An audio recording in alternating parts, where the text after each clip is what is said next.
बस ओके काम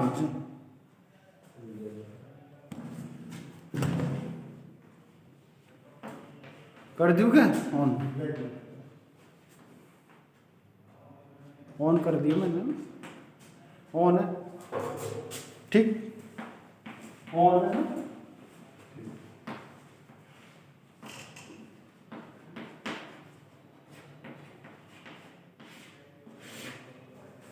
नमस्कार, सुप्रभात। आज हम बीए पार्ट फर्स्ट ईयर के क्रातार्जुनीय विषय में जो महाकाव्य भारवी का लिखा हुआ है क्रातार्जुनीय,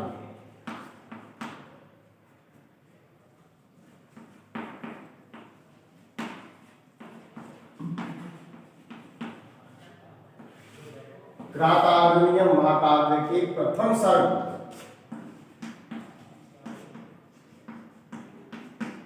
के कुछ श्लोक पढ़ेंगे। पिछले वीडियो में आपने देखा था कि हमने प्रारंभिक 6 श्लोकों को पूरी तरह से समझा पढ़ा। अब इसके बाद 7वां श्लोक लेते हैं। श्लोक संख्या 7 है। श्लोक संख्या 7 पढ़ने से पहले हम आपको थोड़ा सा पिछला व्यू जो पिछले वीडियो में देखा था वो बताना चाहते हैं कि जब दुर्योधन के राज्य में जाकर के वनेचर ने सारी स्थिति का जायजा ले लिया, सारी स्थिति का पता लगा लिया। तो पता लगाने के बाद में जब वनेचर वहां आया तो एकांत के अंदर उन्होंने युधिष्ठिर जी को जो भी बात सारी तो थी उन सभी को उन्होंने कह सुनाया, कहना प्रारंभ कर दिया। कहते समय उन्होंने जो एक गुप्तचर, एक अच्छे गुप्तचर के अंदर जो अच्छाइयाँ होती है उन सबको बता दिया कि भाई हमेशा हितकारी और हितकारी बातें जो होती है हमेशा प्राप्त नहीं होती है, मगर फिर भी मनोहर हो और हितकारी हो ऐसा तो संभव नहीं है। लेकिन जो मनोहर है मगर हितकारी नहीं है, लेकिन हितकारी है जो मनोहर नहीं है, ऐसी वाणी भी हमेशा हमको ध्यान से सुननी चाहिए, क्योंकि हो सकता है हमारा किसी विषय में क्या कल्याण हो। तो उसी रूप में जब हम उसने सभी बातों को एक एक करके कहना चालू कर दिया। अब अगले श्लोक में वनेचर बताता है कि दुर्योधन क्या कर रहा है। विसंकमानो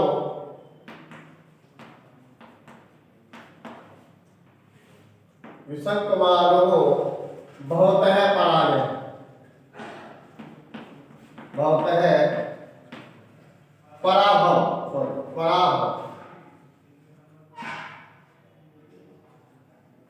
नृप आसन स्त्वपि नृपासन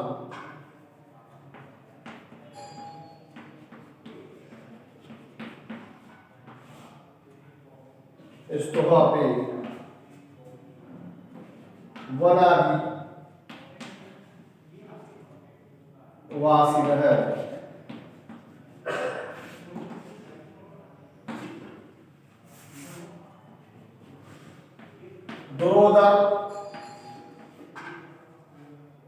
दुरोदरश्छदम्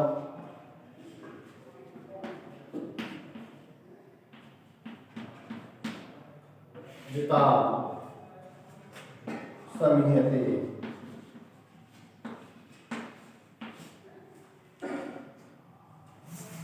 नयन जेतु जगते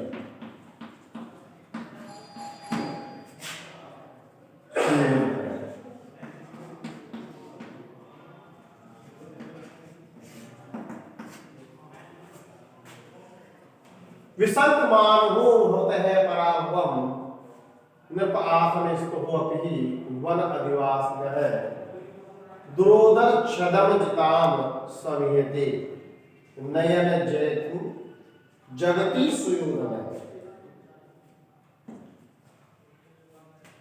क्या बताया जा रहा है इसमें कि जो दुर्योधन है वह राज्य को, जो राज्य ने कपट क्रीड़ा के द्वारा जीता था, उस राज्य को जीतने के बाद में आज उसकी स्थिति क्या है, यहाँ इस श्लोक में इस बात को बताया जा रहा है कि आज उस दुर्योधन की स्थिति कैसी है। कैसी स्थिति है? वो ये कह रहा है कि नृप आसन स्थो अपि, वह राजा के आसन पर बैठा हुआ होने पर भी, ये देखो अपि माने भी, राजा के आसन पर बैठा हुआ होने पर भी, बहुत है माने आपसे पराभवम, आपसे पराजय की। आप कौन? वन अधिवासी है, वन में निवास करने वाले आप कौन? युधिष्ठिर। वन में तो कौन रहता था? युधिष्ठिर रहता था उस समय, और राज्य कर रहा था दुर्योधन। तो दुर्योधन ने छल से जीता था उस राज्य को, तो उस राज्य को जो छल से जीता था, तो उस राज्य को जीतने के बाद में वह उसको नीति से जीतना चाहता था। तो इसीलिए बताया जा रहा है फिर भी कि वन में निवास करने वाले आपसे पराजय की आशंका करता हुआ, आसन पर बैठा हुआ होने पर, राजा के आसन पर बैठा हुआ होने पर भी, कौन बैठा था राजा के आसन पर? राजा के आसन पर बैठा था दुर्योधन। दुर्योधन जो है वो राजा के आसन पर बैठा हुआ होने पर भी वन में निवास करने वाले आपसे पराजय की आशंका करता हुआ द्रोदर छदम धृता, द्रोदर छदम माने छल कपट, छल कपट। द्रोदर जो उसने द्रुत क्रीड़ा करी थी, द्रुत क्रीड़ा के द्वारा जुओं के बहाने से जीती हुई, जगते माने पृथ्वी को, जगते माने पृथ्वी को, पृथ्वी को, जगते माने पृथ्वी को, जयतुम नयन सवियते, जयतु माने जीतने के लिए, नयन माने नीति से इच्छा करता है। कौन करता है इच्छा? सुयोधन। कौन करता है इच्छा? सुयोधन अर्थात दुर्योधन। अब यहाँ पे क्या बताया है भाई? राज्य जो था वो वास्तविक रूप से तो पांडवों का था। उस इंद्रप्रस्थ के ऊपर इन्होंने अपना राज्य बना रखा था, और इंद्रप्रस्थ को उसने छल से जीत लिया था। अब जब छल से जीत लिया, तो छल से जीतने के बाद में भी उसने उस राज्य को नीति से जीतने का प्रयत्न करा। एक तो क्या होता है, आदमी छल से राज्य को जीत लिया, और दूसरा क्या है, नीति से, उनसे प्रेम से, भाव से, उनको किसी भी प्रकार से अपना बनाना चाहता है। और अपना बनाने के लिए वो क्या करना चाहता है? अपना बनाना चाहता है। फिर दूसरी बात क्या आ रही है? एक बात यहाँ ये भी देखने को मिल रही है हमको कि राजा तो राज बना हुआ है दुर्योधन, लेकिन वन में निवास करने वाले युधिष्ठिर से डरता है। क्यों डरता है? क्योंकि उसके पास अर्जुन जैसा एक योद्धा है। अर्जुन जो कि पूरे युद्ध की एक तोड़ था, एक प्रकार से मजबूत स्तंभ था, वो उनके पास में विद्यमान था। तो वन में निवास करने के बहुतायत शब्द आया है युधिष्ठिर के लिए कि आपसे पराजय की इच्छा करता हुआ, पराजय की आशंका करता हुआ, इच्छा करता हुआ नहीं, पराजय की आशंका करता हुआ, आशंका करता हुआ, कपट से जीती गई भूमि को अर्थात पृथ्वी को, नयन चेतुम सवियते, नीति से जीतने की इच्छा करता है। कौन करता है? दुर्योधन करता है। इस श्लोक को जब हम पूरा देखेंगे तो इसमें यही बात निकल के आती है कि आसन पर जो दुर्योधन बैठा हुआ है, उसके बैठे हुए होने के बावजूद भी वन में निवास करने वाला दुर्योधन, वन में निवास करने वाला युधिष्ठिर उनसे डरता है। और उस डर के कारण जो छल कपट से जीती हुई भूमि थी, राज्य था, इंद्रप्रस्थ था, उसको वो अब नीति से जीतना चाहता है। नीति से, राजनीति जिसको कहते हैं, उससे किसी को प्रेम करके, किसी को दान दे के, किसी का आदर सम्मान दे करके, किसी को दंड दे करके, हर तरीके से उस राज्य को वो अपना राज्य बनाना चाहता है। ऐसा इस श्लोक में स्पष्ट किया गया है। एक बार और देख लेंगे, अन्वय से देखेंगे इसको। पुस्तक में अन्वय है कि नृप आसन स्थो अपि भवतः विशंकमान है, भवतः परावम विशंकमान है सुयोधन दुरोधन शिवम जयतम नयनी जयतुम समयते कि नृप आसन स्थो अपनी, राजा के आसन पर बैठा हुआ होने पर भी वन अधिवास में, वन में निवास करने वाले आप से पराजय की, पराभव माने पराजय, पराजय की आशंका करता हुआ विसंगमान है, आशंका करता हुआ सुयोधन। सुयोधन किसके लिए कहा गया है? दुर्योधन के लिए कहा गया है। दुर्योधन सदा कपट से जीती गई जगते माने भूमि को नैन जय तुम समेते नीति से जीतने का इच्छा करता है। वास्तविक रूप से क्या है, अब यहाँ से पहले के जो श्लोक थे उन श्लोकों में वनेचर का व्यक्तित्व बतलाया था, उसकी चतुरता बतलाई थी, लेकिन स्पष्ट रूप से इस श्लोक से ही वनेचर का संदेश बताया जा रहा है। वनेचर जो देख के आया है, उसकी वास्तविकता वो देख के आया है दुर्योधन की, वो यहाँ पर बताई जा रही है।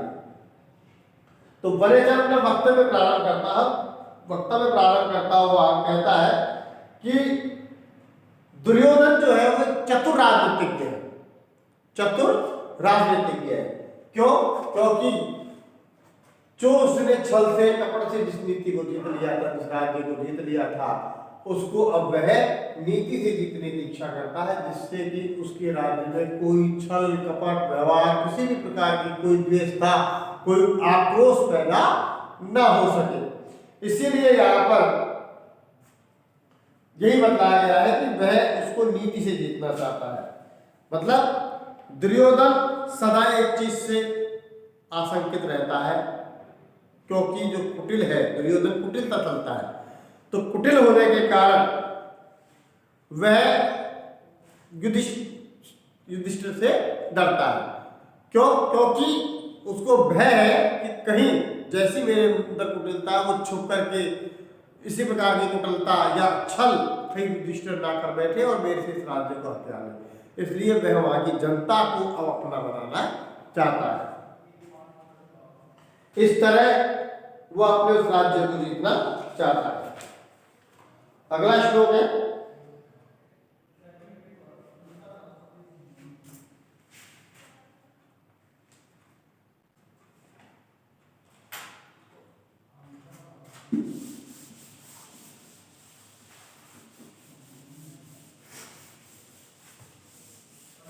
प्रत्येक श्लोक को पढ़ने के बाद में 10 मिनट या 5 मिनट मनन करना आवश्यक होता है, जिससे कि वो श्लोक पूरी तरह से हृदयगम हो जाए। अगला श्लोक, यहां भी जो दुर्योधन है उसके राज्य में जो वनेचर लेख के आया है, तो वनेचर अपने वक्तव्य को आगे बढ़ाता हुआ दुर्योधन के राज्य की स्थिति का अवगत करा रहा है। यहाँ पर यह 8वां श्लोक है। तथापि जिह्म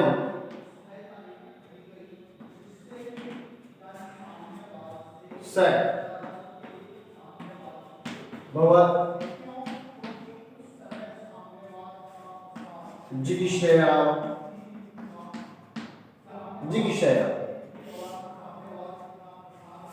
तनोति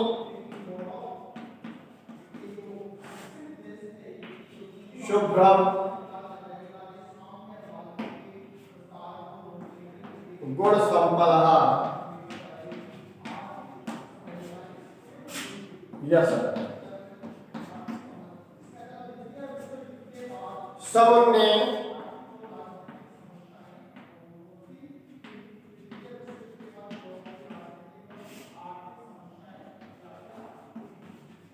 भूतिम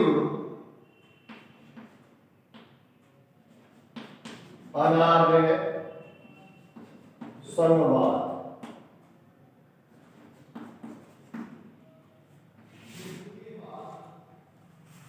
वरम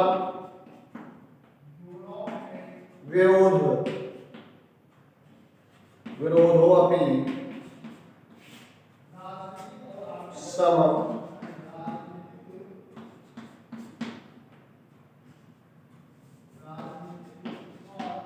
महात्मा भी।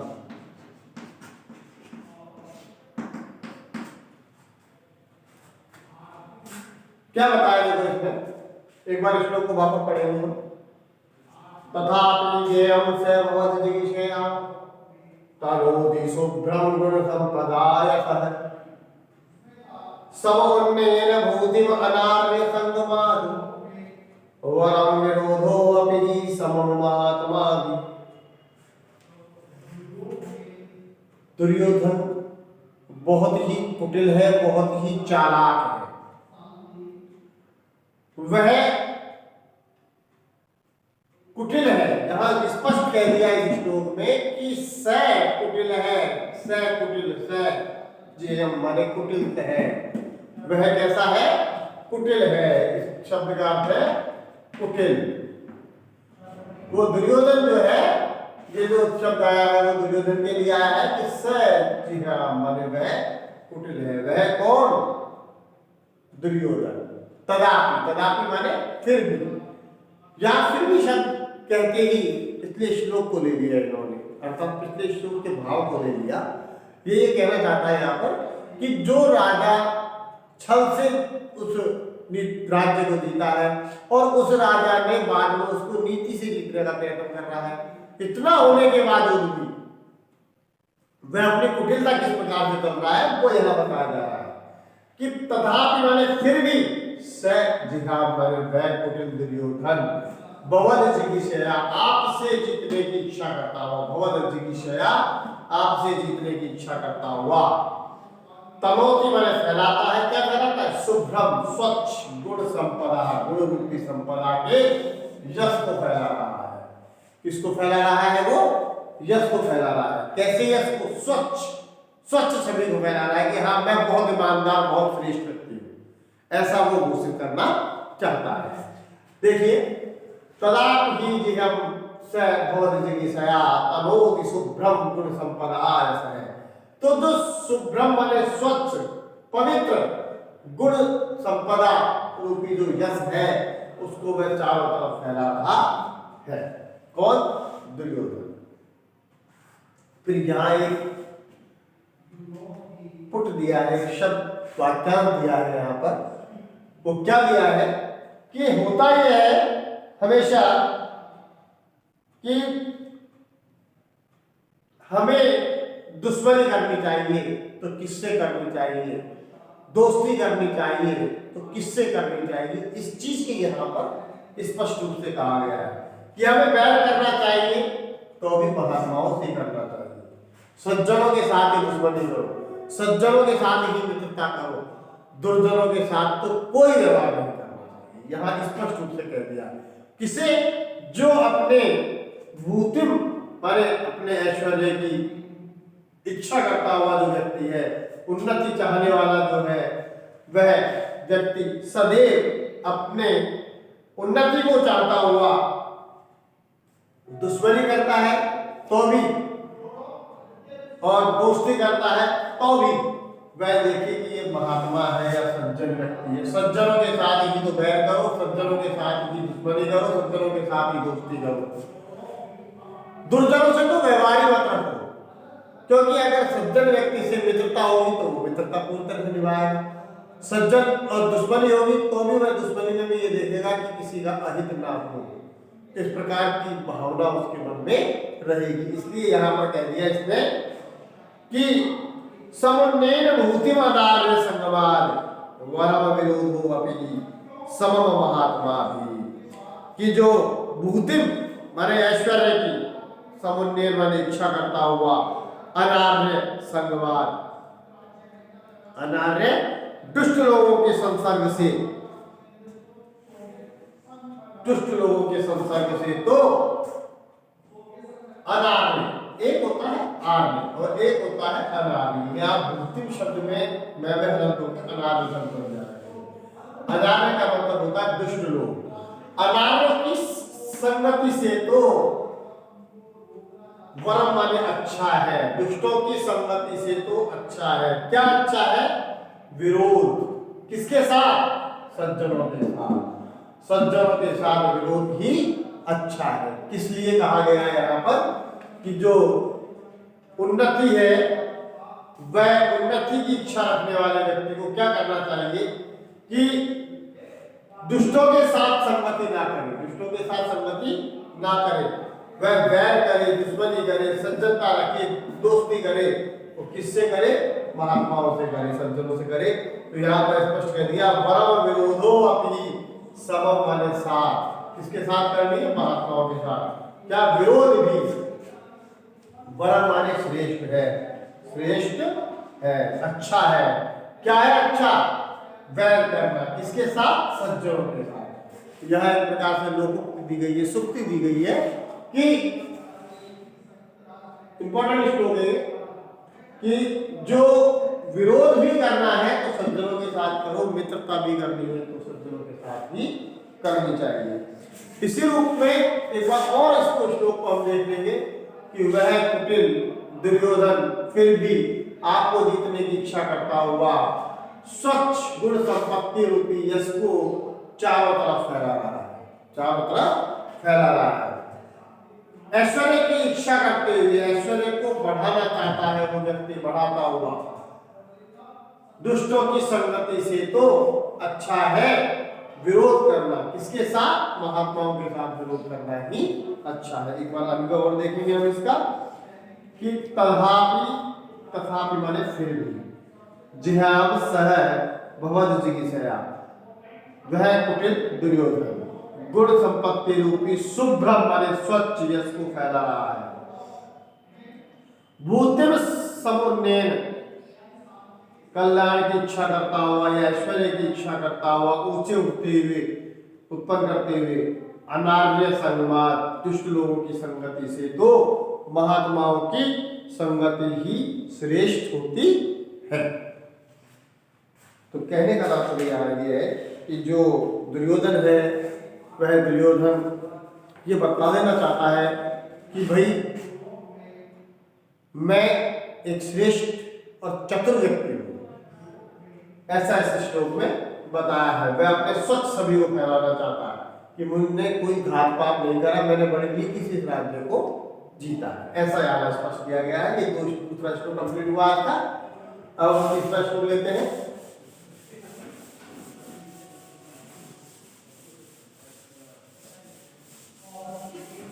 श्लोकों की संख्या बहुत कम रह जाती है, कारण कि हमारे पास पुस्तक अभाव होने से आप लोग पुस्तकों में नहीं देख पाते।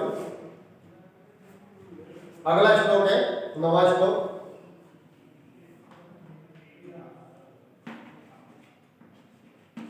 प्रतारी षड वर्ग जय,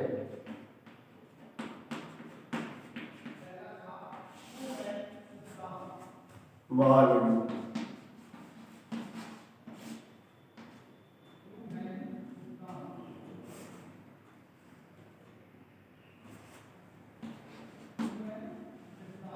अगम्य रूपा,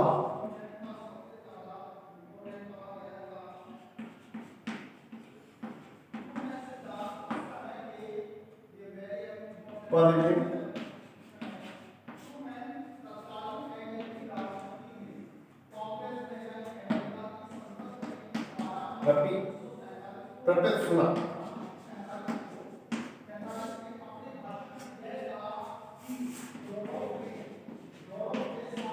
विभज्य नक्तम दिवम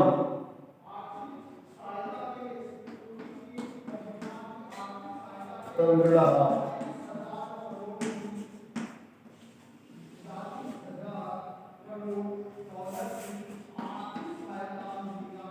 वितनियन्ते ते नयने नयन पौरुषम।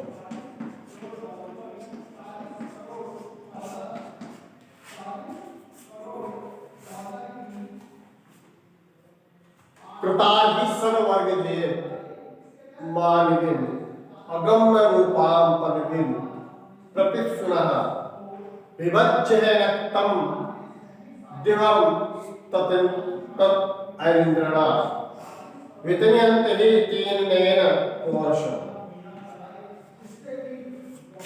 क्या बताया यहाँ पर कि कभी भी कोई भी व्यक्ति एक नीति से या एक पहलू से राज्य को नहीं कर सकता। किसी भी नीति को करने के लिए हमें बहुत सी चीज सोचनी पड़ती है। राज्य चलाने के लिए बहुत तरीके से काम करना पड़ता है। तो यहाँ कहा जा रहा है कर्तारी षड्वर्ग।